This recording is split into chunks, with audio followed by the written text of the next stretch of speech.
Hi అండి, welcome to my channel. ఏదైనా సరే చిన్న రెసిపీ అయినా పెద్ద రెసిపీ అయినా మనం ఇంట్లో తయారు చేసుకొని తిన్న కిక్కే వేరు, ఆ టేస్ట్ వేరు. దానిలో భాగంగానే ఈరోజు మా టీం, నేను అండ్ మా టామ్ అండ్ జెర్రీ టీం కలిసి ఇంట్లోనే హోమ్మేడ్ పానీపూరి విత్ చాట్ ఎలా ప్రిపరేషన్ చేసుకోవాలో చూపించేస్తాం. వచ్చేసేయండి. టేస్ట్ మాత్రం అదరహో అదరహ.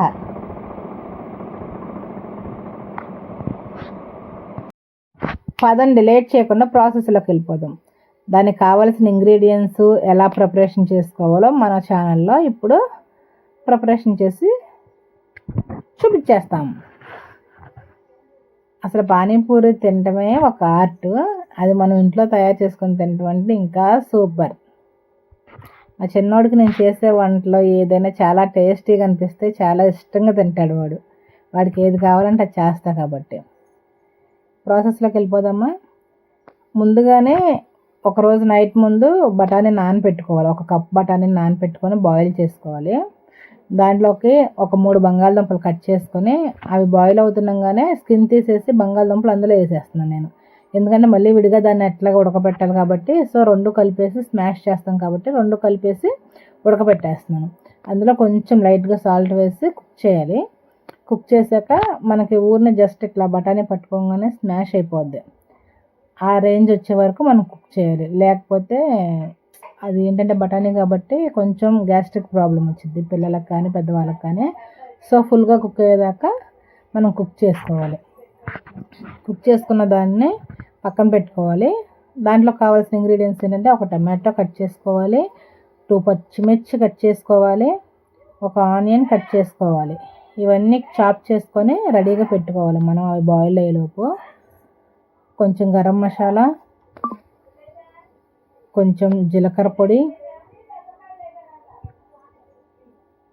కొంచెం చాట్ మసాలా, కొంచెం సాల్ట్ ఆల్రెడీ మనం కుక్ చేసేటప్పుడు వేస్తాం కాబట్టి చూసుకొని వేసుకోవాలి. అందుకని నేను కొంచెం తీసుకున్నా. కొంచెం పసుపు, కొంచెం కారం రుచికి తగినంత. మనం ఉడకబెట్టుకున్న బఠానీ ప్లస్ బంగాళదుంపని మెత్తగా స్మాష్ చేసుకోవాలి. స్మాషర్ ఉంటే ఓకే, నేనైతే పప్పు గుత్తితో స్మాష్ చేస్తాను. దాంట్లో కొంచెం అల్లం వెల్లుల్లి పేస్ట్ మర్చిపోయాము, అది మళ్ళీ మా చిన్నోడు దంచేస్తున్నాడు. ఎప్పుడు వాడు రోట్లో దంచుతాడు, వాడికి దంచినవి అంటేనే చాలా ఇష్టం. ప్యాన్ మీద కళాయి పెట్టుకొని 2 స్పూన్స్ ఆయిల్ వేసుకొని పచ్చిమిర్చి, మనం కట్ చేసుకున్న పచ్చిమిర్చి, ఆనియన్స్, టమాటోస్ వేసేసి అటు ఇటు కొంచెం లైట్గా రోస్ట్ చేసుకోవాలి.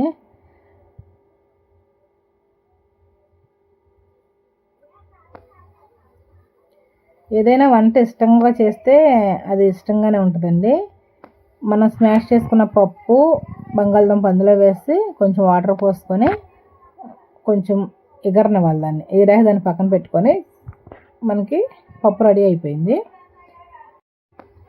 ఇప్పుడు పూరీస్ ఫ్రై చేసుకుందాం. పూరీస్ రెడీమేడ్గా దొరుకుతాయి, లేదంటే మనం కొంచెం మైదా పిండి, కొంచెం బొంబాయి రవ్వ తీసుకొని ఈక్వల్ క్వాంటిటీలో చిన్న చిన్న పూరీస్ లాగా చేసుకుంటే మనకి యాస్టీస్ పానీపూరిలో మనం పూరీస్ ఎలా ఉంటాయో అలా రెడీ అయిపోతాయి. నేనైతే రెడీమేడ్గా తీసుకొచ్చాను. ఫ్రై చేసి పూరీస్ పక్కన పెట్టుకోవాలి. ముందు చాలా ఈజీగా వేగిపోతాయి పూరీస్. చిన్న చిన్న పూరీస్ తీసుకున్న, పెద్ద పెద్ద పూరీస్ అయితే మా టామ్ అండ్ జెర్రీలు చిన్న చిన్న నోట్లు పట్టదని. ఇప్పుడు పానీ రెడీ చేసుకుందాం. పానీకి 1 హాఫ్ కట్ట కొత్తిమీర, 1 హాఫ్ కట్ట పుదీనా, ఒక 10 పచ్చిమిర్చి 3 వాష్ చేసి కట్ చేసుకొని మిక్సీ జార్లో వేసుకోవాలి. అందులో కొంచెం సాల్ట్, 1 అల్లం ముక్క కూడా వేసుకోవాలి. కొంతమంది మిక్స్ చేసేటప్పుడు జీలకర్ర అవి వేసేసుకోవచ్చు. నా దగ్గర అవన్నీ ఇన్స్టెంట్గా పొళ్ళు ఉన్నాయి కాబట్టి నేను ఇది మిక్స్ అయిపోయాక అవి వాటర్లో కలుపుకుంటా. పొడి జీలకర్ర పొడి లేని వాళ్ళు డైరెక్ట్గా అందులోనే జీలకర్ర అవన్నీ వేసేసుకోవచ్చు. నేనైతే జీలకర్ర పొడి విడిగా వేస్తాను కాబట్టి జీలకర్ర వేయట్లేదు. ఇంతవరకు మిక్సీ పట్టేసుకోవాలి. మిక్సీ పట్టుకున్నాక ఒక బౌల్లో 1 లీటర్ వాటర్ పోసి ఈ పట్టుకున్న మిక్స్ని దాంట్లో మిక్స్ చేసేయాలి. మిక్స్ చేశాక మనం కొంచెం సాల్ట్ చూసుకోవాలి. సాల్ట్ సరిపోకపోతే కొంచెం సాల్ట్ యాడ్ చేసుకోవాలి. నేనైతే జీలకర్ర అందులో వేయలేదు కాబట్టి ఇందులో జీలకర్ర పొడి వేస్తున్నాను. ఒక స్పూన్ జీలకర్ర పొడి వేసి, నచ్చిన వాళ్ళు చాట్ మసాలా కూడా వేసుకోవచ్చు. నేను స్కిప్ చేశాను. అందులో ఒక హాఫ్ చెక్క లెమన్ స్క్వీజ్ చేసుకోవాలి, ఎందుకంటే మనకి పులుపు కావాలి. చింతపండు వాటర్ అయినా పోసుకోవచ్చు. నేనైతే లెమన్ ఈజీగా ఉంటుంది కదా, మనకి ఏదైనా ఈజీ ప్రాసెస్ చూస్తాం కాబట్టి టేస్ట్గా ఉండాలి, ఈజీగా ఉండాలని చెప్పి నేను ఇంకా లెమన్ స్క్వీజ్ చేశాను. కొంచెం టేస్ట్ చూస్తే సరిపోయింది. కొంచెం సాల్ట్ పట్టుద్దని చెప్పి కొంచెం సాల్ట్ వేసుకొని ఆ పానీని కూడా ప్రిపేర్ చేసుకొని పక్కన పెట్టేసుకున్నాను. ఇప్పుడు మనకి మెయిన్ ఇంగ్రీడియంట్ ఏంటంటే పానీపూరీలకు ఆనియన్స్ లేకపోతే బాగోదు కదా, ఆనియన్స్ కట్ చేసుకొని ఇంకా అవన్నీ రెడీ చేస్తే మా చిన్నోడు ఫస్ట్ వాడు టేస్ట్ చూస్తున్నాడు, ఎలా ఉందో చూడమన్నాడు. వాడు టేస్ట్ చూసి ఎలా ఉందో చెప్పేస్తాడు.